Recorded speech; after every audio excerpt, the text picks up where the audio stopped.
Sir, ಈಗ ಮತದಾನ ಅಂದರೆ ನಿಮ್ಮ ಮತ ಎಲ್ಲ ಚಲಾವಣೆ ಆಗಿರ್ತಕ್ಕಂಥದ್ದು. ತಾವು ಒಬ್ಬೊಬ್ಬ ಅಭ್ಯರ್ಥಿಗೆ ಎಷ್ಟು ಮತಗಳನ್ನ ಹಾಕಲಿಕ್ಕೆ ನೀವು ಲೀಡ್ ಮಾಡ್ತೀರಿ?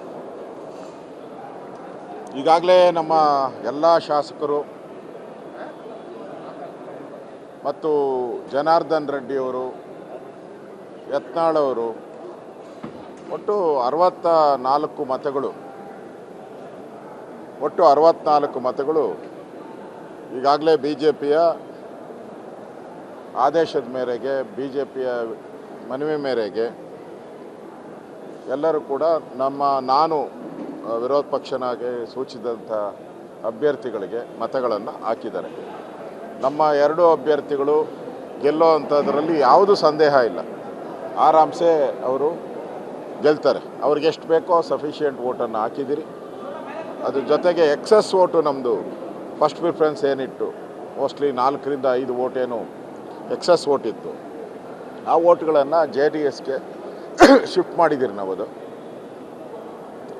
ಆಮೇಲೆ ಸೆಕೆಂಡ್ ಪ್ರಿಫರೆನ್ಸ್ ಏನಿತ್ತು ನಮ್ಮದು 60, ಆ ಸೆಕೆಂಡ್ ಪ್ರಿಫರೆನ್ಸ್ 60 ವೋಟನ್ನು ಕೂಡ ನಾವೆಲ್ಲನೂ ಕೂಡ JDSಗೆ ಹಾಕಿದ್ದೀವಿ. ಅದರಿಂದ JDSನು ಕೂಡ ಗೆಲ್ಲಬೇಕು ಅನ್ನೋದು ನಮ್ಮ ಉದ್ದೇಶ ಇದೆ. ಆ ದೃಷ್ಟಿಯಿಂದ ನಾವು ನಮಗೇನು ವೋಟ್ ಬೇಕೋ ಆ ವೋಟನ್ನು ಸಫಿಷಿಯೆಂಟ್ ವೋಟನ್ನು ನಾವು ತೊಗೊಂಡಿದ್ದೀರಿ. ಉಳಿದಂಥದ್ದನ್ನು JDSಗೆ ನಾವು ಶಿಫ್ಟ್ ಮಾಡಿದ್ದೀರಿ, NDAಗೆ. ಸರ್, ಕೊನೆ ಕ್ಷಣದಲ್ಲಿ ಮತಗಳ ಬದಲಾವಣೆ ಮಾಡಿದ್ದೀರಿ ಅಂತ ಯಾಕೆ ಸರ್, ಏನಾಯ್ತು ಸರ್? ಆ ಥರ ಆತಂಕ ಏನಾದ್ರು ಇತ್ತ? ಇಲ್ಲ, ನಾವು ಗೊತ್ತಿಲ್ಲ ನಮಗೇನು. GT ದೇವೇಗೌಡರು ಒಬ್ಬರೇ ಬಂದು ಒಬ್ಬರೇ ವೋಟ್ ಮಾಡಿಬಿಟ್ಟು ಹೋಗಿದ್ದಾರೆ. ಆ ದೃಷ್ಟಿಯಿಂದ ನಾವು ಎಲ್ಲ ಸೆಕೆಂಡ್ ಪ್ರಿಫರೆನ್ಸ್ ವೋಟನ್ನು JDSಗೂ ಹಾಕಿದ್ದೀರಿ ಪೂರ್ತಿಯಾಗಿ. ಮತ್ತು ಫಸ್ಟ್ ಪ್ರಿಫರೆನ್ಸ್ ವೋಟು ಸುಮಾರು 4 ರಿಂದ 5 ವೋಟು ಅವ್ರಿಗೆ ಹೋಗಿದೆ ಅಂತ ಅನಿಸುತ್ತೆ. ಸರ್, ಈಗ ಮತದಾನ ಅಂದರೆ ನಿಮ್ಮ ಮತ ಎಲ್ಲ ಚಲಾವಣೆ ಆಗಿರ್ತಕ್ಕಂಥದ್ದು. ತಾವು ಒಬ್ಬೊಬ್ಬ ಅಭ್ಯರ್ಥಿಗೆ ಎಷ್ಟು ಮತಗಳನ್ನ ಹಾಕಲಿಕ್ಕೆ ನೀವು ಲೀಡ್ ಮಾಡ್ತೀರಿ?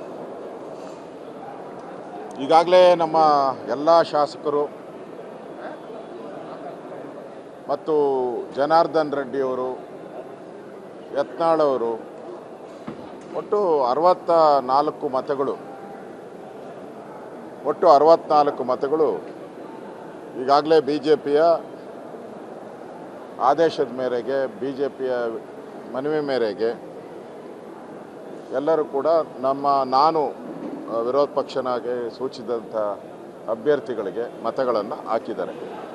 ನಮ್ಮ ಎರಡೂ ಅಭ್ಯರ್ಥಿಗಳು ಗೆಲ್ಲೋ ಅಂಥದ್ರಲ್ಲಿ ಯಾವುದೂ ಸಂದೇಹ ಇಲ್ಲ. ಆರಾಮ್ಸೆ ಅವರು ಗೆಲ್ತಾರೆ. ಅವ್ರಿಗೆ ಎಷ್ಟು ಬೇಕೋ ಸಫಿಷಿಯೆಂಟ್ ವೋಟನ್ನು ಹಾಕಿದ್ದೀರಿ. ಅದ್ರ ಜೊತೆಗೆ ಎಕ್ಸಸ್ ವೋಟು ನಮ್ಮದು ಫಸ್ಟ್ ಪ್ರಿಫರೆನ್ಸ್ ಏನಿತ್ತು, ಮೋಸ್ಟ್ಲಿ 4 ರಿಂದ 5 ವೋಟ್ ಏನು ಎಕ್ಸಸ್ ವೋಟ್ ಇತ್ತು, ಆ ವೋಟ್ಗಳನ್ನು JDSಗೆ ಶಿಫ್ಟ್ ಮಾಡಿದ್ದೀರಿ ನಾವು. ಅದು ಆಮೇಲೆ ಸೆಕೆಂಡ್ ಪ್ರಿಫರೆನ್ಸ್ ಏನಿತ್ತು ನಮ್ಮದು 60, ಆ ಸೆಕೆಂಡ್ ಪ್ರಿಫರೆನ್ಸ್ 60 ವೋಟನ್ನು ಕೂಡ ನಾವೆಲ್ಲನೂ ಕೂಡ JDSಗೆ ಹಾಕಿದ್ದೀವಿ. ಅದರಿಂದ JDSನು ಕೂಡ ಗೆಲ್ಲಬೇಕು ಅನ್ನೋದು ನಮ್ಮ ಉದ್ದೇಶ ಇದೆ. ಆ ದೃಷ್ಟಿಯಿಂದ ನಾವು ನಮಗೇನು ವೋಟ್ ಬೇಕೋ ಆ ವೋಟನ್ನು ಸಫಿಷಿಯೆಂಟ್ ವೋಟನ್ನು ನಾವು ತೊಗೊಂಡಿದ್ದೀರಿ.